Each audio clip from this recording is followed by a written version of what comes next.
નમસ્તે મિત્રો, આપ જોઈ રહ્યા છો ભારતીય જનસંદેશ સમાચાર। હું છું દિનેશ કુમાર બાબરિયા, ભાવનગર। નમસ્કાર દર્શક મિત્રો, નવા વિડીયો સાથે આપ સૌનું હાર્દિક સ્વાગત છે। હું છું સોલંકી દર્શના।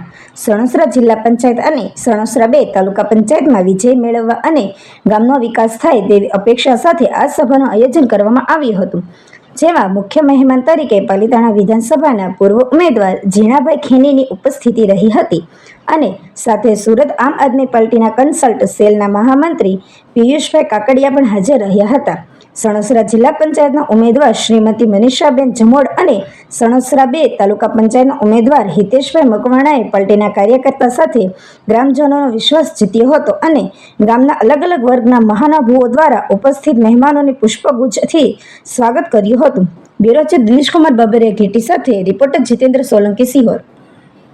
એ પાર્ટીનો 30 વર્ષથી અહીંયા સત્તા છે અને જે પાર્ટીની સામે આપણે બોલી નથી શકતા અને ઘણી જગ્યાએ હું જાતો હોઉં છું, લગભગ આ 16 ગામડાઓમાં પ્રવાસ ચાલતો હોય છે અને ઘણા હોદ્દેદારો, ઘણા ગામના મોભીઓ એ લોકો મને કહેતા હોય છે કે પિયુષભાઈ, અમે તમારી સાથે છીએ પણ અંદર ખાને રહીશું।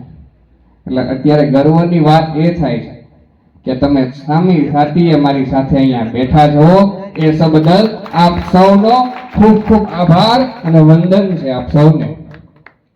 ત્યારે અહીંયા ઉપસ્થિત અમારા સણોસરા જિલ્લા પંચાયતના સભ્ય એવા મનીષાબેનને મનીષાબેન ઊભા થજો એટલે આ લોકોને, ગ્રામ લોકોને પણ ખબર પડે કે અમારે મત દેવો છે ને એ આ ઉમેદવાર છે।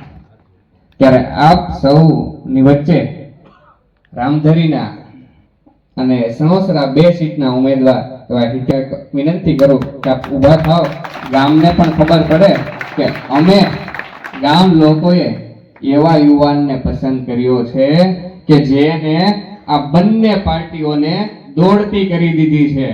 આજ સુધી તાલુકા, જિલ્લા તમામ ચૂંટણીઓ આવતી હોય છે, પહેલી વખત ભાજપ અને કોંગ્રેસ બંને પાર્ટીઓ દોડતી થઈ ગઈ છે ગામડે ગામડે સુધી। એ તો ઠીક, આજ સુધી જે કેસરી પાર્ટી ઘર સુધી આપણે નથી આવી, એ પાર્ટી ડોર ટુ ડોર પ્રચારમાં ગઈ છે, કેમ કે આ એવો ઉમેદવાર ઉભો છે। અમારે વાત ભાઈએ એવું કીધું કે પિયુષભાઈ આમાં ઊભા તો રહીએ પણ અમને આમાં બહુ ખબર ન પડે, અમે રાજકારણી નથી। એટલે મેં કીધું આ આમ આદમી પાર્ટી છે, આ હંમેશા આમ આદમીની જ છે, આમાં કોઈ રાજકારણી પેઢીઓથી હાલે આવતા હોય એનું સ્થાન જ નથી, કેમ કે આમાં ભ્રષ્ટાચાર